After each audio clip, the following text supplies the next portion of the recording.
Hoo-wee. All right. All right.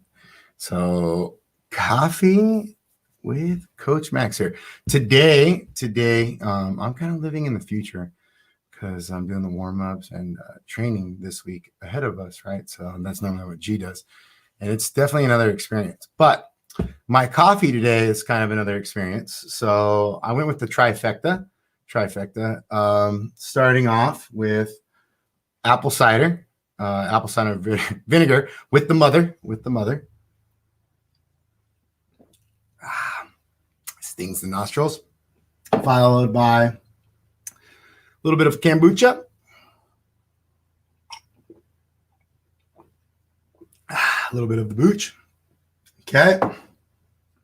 And then the coffee is a Breve Blaster. So pretty much one shot, kind of dripped a little long, and then a splash of half and half. Salud. So the question was,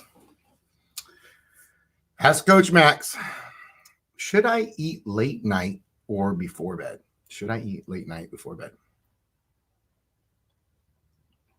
Sometimes I think these questions are really geared because either you guys see me or hear me talking about me snacking, and I don't appreciate. No, okay. So great question. There's a few things. Some people say yes, some people say no.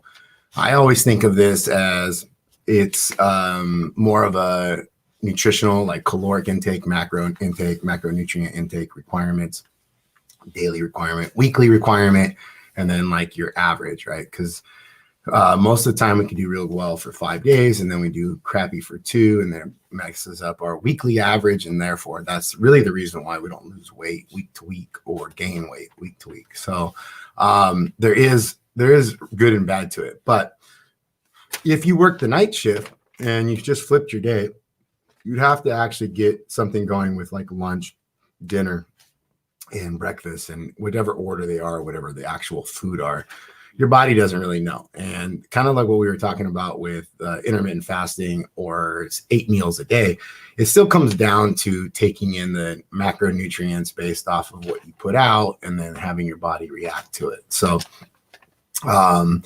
if you are eating late, one thing that I do know that if you're very, very active and you're in a low caloric intake or a low carbohydrate intake, and you were to have kind of that snack or a lot of sugar, fruit, and then some protein with it, it would do extremely, extremely well for you. Same thing if you're having some kind of like adrenal fatigue, or you're feeling like this inability to recover and you want to boost your hormonal levels through the night, eating a bunch of meat at night is extremely important. But if you're getting up like 45, 50, 60, 70 years old, male, haven't been eating a lot of red meat, suddenly adding in 16 ounces, 18 ounces, 24 ounces every night will F you up. So be aware of when you are eating at night, what has been your caloric intake recently, what exactly have you been doing, why are you eating at night?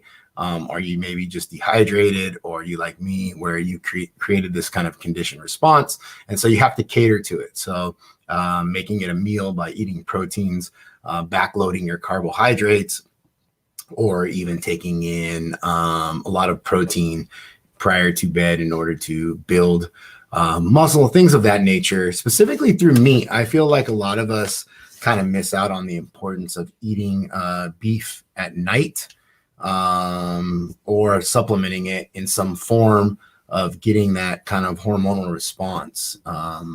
That's extremely important, especially for the growth and that kind of nighttime response. And outside of that, as long as you're aware of what your gut is doing and what your metabolism's like. So if suddenly my metabolism now in my 40s is different than my 30s and different than my 20s, I just know that it's somewhat similar. So I can start playing with what I've done in the past, but if I'm not metabolizing it or it's not actually working for me, I have to learn to what my body's doing now. And you got to remember that every situation is different. Not only my age, not only my stress, not only the type of food that I'm eating now, not only the type of training that I'm doing. So even if the training is the same as what I did last year at this time and I'm eating the same, it's not the same because of my stresses or actually the way my body is actually metabolizing and developing.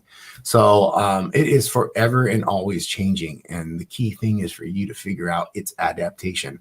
And that's really where eating at night, to me personally, is not a bad thing as long as you understand why.